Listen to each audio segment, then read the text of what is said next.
Hey, what's going on, everybody? Welcome to day 23 of the 31 Days of Horror. Bougie 86 here again, and the film I got for you guys today is a film from 1989. Yes, the last year of the 80s, of course. And very interesting film, I have to say. And it goes by the title of Hellgate.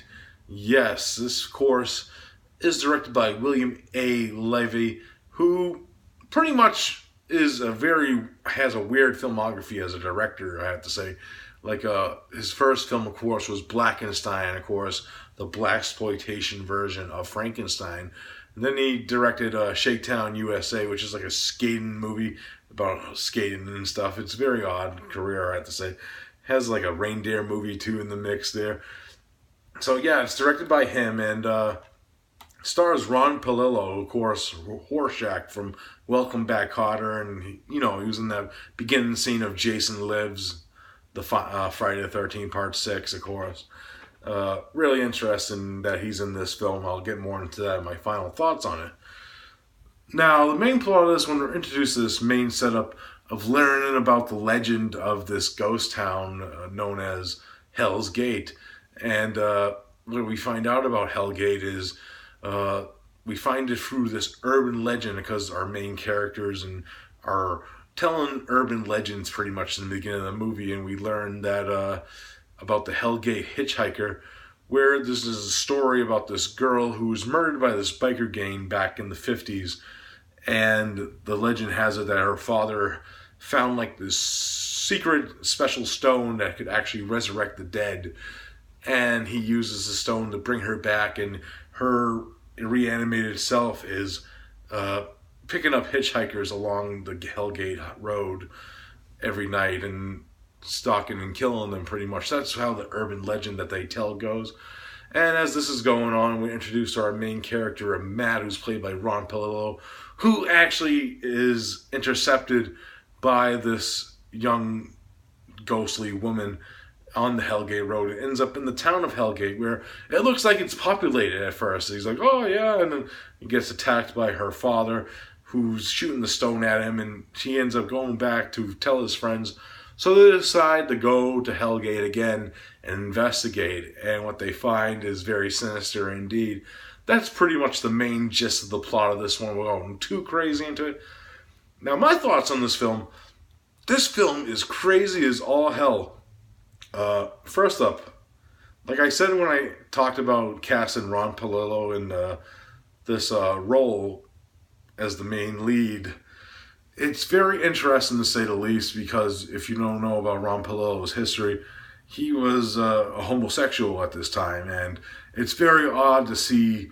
I don't know if he actually came out or at this time, I'm not really too sure.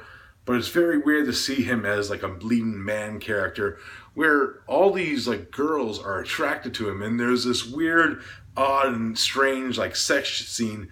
It involves him and his girlfriend in the film, where he has a weird like back massage and he's fully nude. So it's very odd and kind of awkward when you know that history about this actor.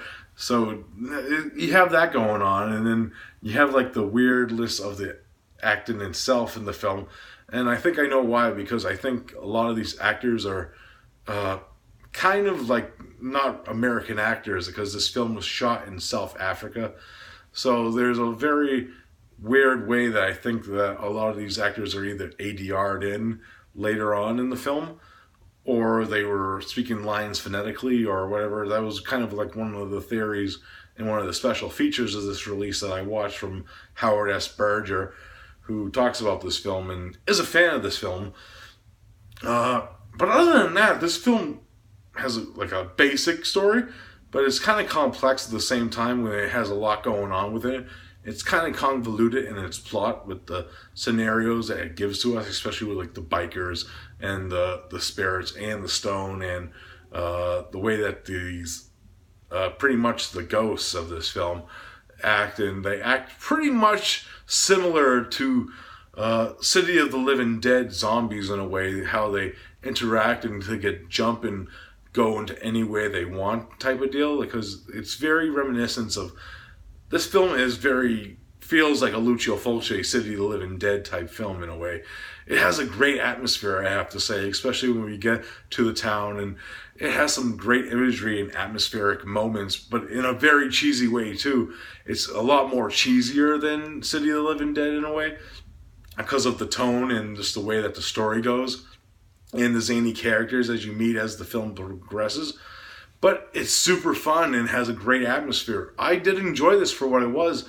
It's not a perfect film by any means, I have to say, but it has a lot of interesting aspects of it that make it like a film that you have to see, because you're not going to forget this film after you watch it because of the interesting history of it and just the aspects of the weirdness of the town in general, and just the backstory was very interesting. I did enjoy the fact that they used the urban legend method of telling the backstory of this town and stuff. That was really cool that they did that.